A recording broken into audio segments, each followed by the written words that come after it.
हम लोग कल यहाँ पर थे। कल ग्रामर की क्लास हुई। उनको एक कॉपी ला के दिए एमएल। उसमें छोटे हाँ। छोटे शब्दों में फ्रेंच एल्जैक लिखा हुआ था। और ये फ्रेंच एल्जैक अब यहाँ पे उनके पेट्रोटिज्म की, उनकी देशभक्ति की भावना एमएल की नजर आई। और वो फ्रेंच को कैसा लग रहा है फ्रेंच को लग रहा है जैसे पूरा स्कूल छोटे छोटे झंडों से, flags floating everywhere in the school room, छोटे छोटे झंडों से पूरा स्कूल भर गया है।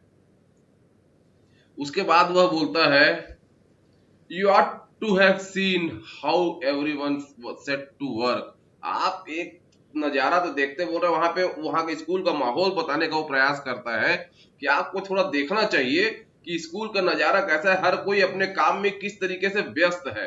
And how quite it was, और सब कितने शांत हैं। मतलब वहां पे स्कूल का नजारा कुछ ऐसा है कि जो जो काम जिसे जिसे एमएल के द्वारा दिया गया है, वो सभी अपने काम में तन्मयता से बैठे हुए हैं। केवल किस चीज की आवाज आ रही है? The only sound was scratching of the pens over the paper. जो उनको लिखने का काम दिया गया है ना, we had an lesson in writing है, अब उनको राइटिंग का लेसन दिया गया है, मतलब सबको लिखना है कुछ ना कुछ, जो वो काम दिए होंगे एमएल। अब वो सारा काम जब वो कर रहे हैं तो सब इतने शांत हैं कि सिर्फ वहां पे पेन में जो, पेपर में पेन चलने की आवाज होती है, हम लिखते रहते हैं तो इस प्रकार की आवाज आते रहती है ना, इस प्रकार की आवाज, सिर्फ वही आवाज सुनाई दे रही है। और उसी वक्त वहां पे शांति का वो बखान करते हुए फ्रेंच बताता है कि once some Beatles flu in.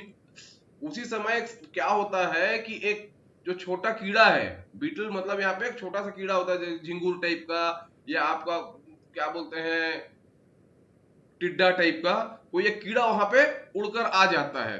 But nobody paid attention to them, लेकिन कोई भी उस पर ध्यान नहीं देता। हर कोई अपने काम में इतना व्यस्त है कि किसी को उसके अलावा, उस काम के अलावा कुछ नजर ही नहीं आ रही है। ऐसा वहां का स्कूल का भी नजारा होता था। और वहीं पर on the roof the pigeons cooed very low, वहीं पे छत में एक जो पिजन नाम की जो पक्षी है, वो वहां पे बैठ के, पिजन है कबूतर, पिजन का मीन्स कबूतर, कबूतर वहीं पे बैठा हुआ है। और उसी समय फ्रेंच के मन में एक ख्याल आता है, वो बोलता है, I thought to myself, मैं अपने आप में सोचा, will they make them sing in German even the pigeons. अब यहाँ पे बोलता है विल दे, ये दे कौन है, वो किसके लिए बोल रहे हैं? Will they make them sing in German, ये उनके लिए बोल रहा है। किनके लिए? जर्मन के लिए, बर्लिन के लिए यह बात वो बोल रहा है, जिन्होंने यह आदेश दिया है कि अब आज के बाद यहाँ फ्रेंच नहीं जर्मन पढ़ाई जाएगी। तो यही बात फ्रेंच सोचता है कि क्या अब ये जो जर्मन लोग हैं, ये हमारे यहाँ के कबूतरों को भी क्या जर्मन फ्रेंच पढ़ना सिखा दे, जर्मन पढ़ना सिखा देंगे। मतलब यहाँ पर देखिए, अब अपने भाषा के प्रति लगाव का एक भाव यहाँ पर आता है कि आप सब कर सकते हैं, परंतु किसी की भाषा आप नहीं बदल सकते, चाहे आप कितना भी प्रयास कर लें। क्योंकि यही बात यहाँ पे उसने किससे जोड़ा है? जिस तरीके से कबूतर के कूकने को उसने अपने फ्रेंचमैन लोगों की फ्रेंच भाषा से जोड़ा है, like coo to pigeon, French to Frenchman. इनके साथ वो जोड़ के बताता है कि भाई जैसे आज, जैसे ये एक पक्षी को नहीं बदल सकते उसकी आवाज में गाने से, वैसे ये कैसे हमको हमारे भाषा से दूर कर सकते हैं। और जब ये सब हो जाता है तो बीच बीच में क्या होता था, when ever I looked up from my writing I saw, लिखते लिखते सबको लिखने का काम मिला था, फ्रेंच भी लिख रहा था, लिखते लिखते वो बीच में ऊपर सिर उठा के देखता, तब उसे क्या नजर आता? एम हेमेल, जो कि एकदम निराश उदास से वहां पे हैं, सिटिंग मोशनलेस, एकदम निश्चल भाव से बैठे हुए हैं, बिल्कुल हिलडुल नहीं रहे हैं। और एक के बाद दूसरा वो कक्षा के सारे चीजों को घूर रहे हैं, गेजिंग, उनको एकदम एकटक दृष्टि से देख रहे हैं, जैसा कि मानो वह सारी चीजों को अपनी आंख में बसा लेना चाहते हो। और ये यहाँ पे एम हेमेल के अंतरात्मा की भावना भी बताई जा रही है कि वो इतना जुड़े हुए थे वहां से कि वो हर चीज को अपनी नजरों में इस प्रकार से समा लेना चाहते थे कि उनकी नजरों से वह कभी दूर हो ही ना। और फिर इसके बाद बोलता है fancy, for 40 years he had been there in the same place। बाप रे, क्या सुंदर बात है कि 40 सालों से वह इसी स्थान पर बैठे हुए हैं। बता रहे, इससे बताते हैं कि एम हेमेल विगत 40 वर्षों से उस स्कूल में शिक्षण दीक्षण का कार्य कर रहे थे। वहीं पे उस सामने में उनके गार्डन के, उनके खिड़की के सामने में गार्डन था और उसी के सामने में उनका क्लासरूम था और सब जस्ट लाइक दैट, सब जो का त्यों था। मतलब वो कितने सुव्यवस्थित व्यक्ति हैं एम हेमेल, यह भी बताया जा रहा है। Only the desk and benches has been worn smooth. केवल क्या हुआ है, जो बेंच और बेंच थे वो भी मतलब इतने पुराने थे कि केवल उनका ऊपर का परत चिकना हो गया था, worn स्मूथ। ऐसा किस लिए हुआ था, ये उसकी प्राचीनता को बताने का प्रयास कर रहे हैं कि वो बेंच डेस्क कितना पुराना है। क्योंकि जब आप देखोगे, जब बेंच और डेस्क पुराने हो जाते हैं, पुराना जब लकड़ी का बना होता था, अब आप लोग तो आज सरमाइका का इस्तेमाल करते हैं, लकड़ी के सामान को आप जितना ज्यादा इस्तेमाल करोगे उतना ज्यादा ही वो चिकना होते जाता है, वही उसके पुराने होने का भाव है। और फिर बताता है, अब यहाँ पे देखो उसके ये पूरा जो स्टेंजा है, ये पूरा जो लाइन है, ये जो पूरा जो पैराग्राफ है, ये वॉल एम हेमेल के पुराना कितने दिनों से वहां पर है, इन चीजों को बताने का प्रयास इसमें किया है। The oldness of M Hamel, how long he has taught here, कितने पुराने दिनों से वह यहाँ पे पढ़ा रहा है।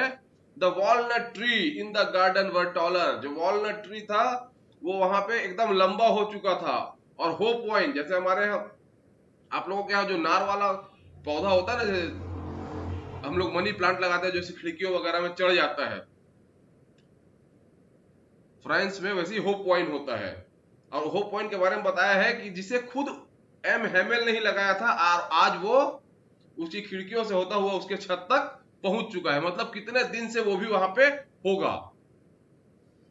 और उसके बाद एम हेमेल के मन की भावना को यहाँ पे दिखाया जा रहा है, how it must have broken his heart to leave it all, कितना उनको खराब लग रहा होगा, कितना उनका दिल टूट रहा होगा इन सब चीजों को छोड़ते हुए। और जब वो अपनी सिस्टर के ऊपर में कमरे में चलते हुए आवाज सुनते जो कि उसके सामान को बांध रही है, उसके सामान को पैक कर रही है, क्यों, क्योंकि अब उनको कल ही इस देश को छोड़कर जाना है। लेकिन अब वो एम हेमेल के दूसरे प्रवृत्ति को बताते हैं कि इन सब के बावजूद उनके अंदर कितना साहस है कि वह अपने द्वारा पढ़ाए जाने वाले हर पाठ को अंत तक सुनना चाहते हैं। और इसलिए लिखने के सेशन के बाद वो उन्होंने हिस्ट्री पढ़ाई और उन्होंने फिर बच्चों को क ख ग घ अंगा बाबे बीबी गोबू पढ़ाना सिखाया। और वहीं पे फिर अब गांव वालों की स्थिति को बताने का प्रयास कर रहा है। वहीं नीचे में ओल्ड हाउसर, जो कि पुराना वहां का वृद्ध है, जो कभी उस स्कूल में पढ़ा करता था, वो अपने हाथ में उस वर्ण मालिका को लेके, उस ओल्ड प्राइमर को लेके पढ़ने का प्रयास कर रहा है, चश्मा लगा के बता रहे। मतलब वो इतना बूढ़ा हो चुका है कि उसकी नजरें भी कमजोर हो चुकी है और वो चश्मों का इस्तेमाल करता है। वो एक एक शब्द को पढ़ने का प्रयास कर रहा है। और यहीं पे उसपे थोड़ा सा एक मॉकिंग सिचुएशन बनाया गया है, यहाँ पे थोड़ा सा मजाकिया लहजा बनाया गया है कि बता रहा है कि वो क्या है, वो रोता भी जा रहा है, पढ़ता भी जा रहा है। और चूंकि वह बूढ़ा हो चुका है और उसकी अंदर भावनाओं का जो सागर है वो उमड़ पड़ा है, उसकी आवाज लहरा रही है, ए बी सी डी, रो भी रहा है, भावुक भी हो चुका है और पढ़ भी रहा है। और ये सब सुनने देखने में इतना इतना मजाकिया लग रहा है, इतना फनी लग रहा है कि वो हंसना भी चाहते हैं और उसके भाव को देखकर रोना भी चाहते हैं। और उसके बाद फ्रेंच बताता है कि ये सब कितना अच्छे से मेरे को याद है, आज भी वह जो आखिरी अध्याय है वह मुझे उतने ही अच्छे से याद है जैसे वह कल ही घटा हो। वो अपने फ्लैशबैक में इतनी बुरी तरीके से डूब चुका है। और उसी वक्त क्या होता है, चर्च की घंटी बजती है, वह बताती है कि 12 बज चुका है।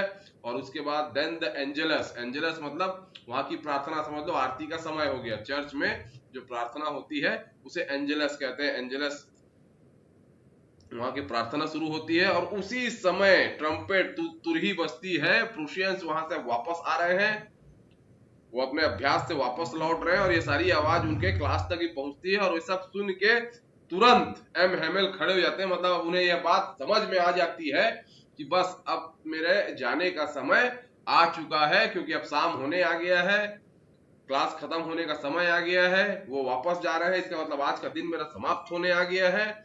और वो बहुत ही उदास अपने चेयर के पास खड़े होते हैं। और उसी समय फ्रेंच बोलता है, I never saw him look so tall. लेकिन वह इतना कुछ होने के बावजूद इतना कॉन्फिडेंट नजर आ रहे हैं कि फ्रेंच को लगता है कि मैंने उन्हें इतना कॉन्फिडेंट आज से पहले कभी नहीं देखा था। Saw him look so tall, यहाँ पे ये नहीं है कि वो बहुत बड़े हो गए थे, घटोत्कच बन गए थे, ऐसा नहीं है। वो अपने अंतरात्मा से इतना मजबूत नजर आ रहे थे कि आज से पहले फ्रेंच ने उन्हें ऐसा कभी नहीं देखा था। और खड़े होने के बाद वो बोलने का प्रयास करते हैं मेरे मित्रों करके, लेकिन वो बोल नहीं पाते। उनके अंदर की भावना, उनका गला इतना रूंध जाता है कि he could not go on, वो एक शब्द भी उसके आगे नहीं बोल पाते। उसके बाद वो ब्लैक बोर्ड की तरफ मुड़ते हैं और उनके देशभक्ति की भावना को आप देखिए, अपनी भाषा के प्रति उनका लगाव देखिए। ब्लैक बोर्ड की तरफ मुड़ते हैं और चौक को उठाते हैं और जितना बड़ा से बड़ा हो सके, जितना बड़ा से बड़ा हो सके वो ब्लैक बोर्ड में लिख देते हैं वीवेल फ्रांसे। इसका मतलब होता है फ्रांस अमर रहे। उसके बाद वो वहीं पे खड़े होके उदास अपने सिर को दीवार में टिका कर खड़े हो जाते हैं और अपने मुंह से वो एक शब्द भी नहीं बोल पाते, केवल अपने शरीर के आव भाव से वो हाथ को ऐसे उठाकर बोलते हैं, ऐसा इशारा कर देते हैं। इसका मतलब है स्कूल इज डिसमिस्ड, अब स्कूल समाप्त होता है और आप लोग जा सकते हैं। So that is all with the summary of your lesson, the last lesson. यही सब कुछ था आपके लास्ट लेसन में। अब सॉरी एक्सप्लेनेशन में, that's the explanation of your last lesson. अब मैं आप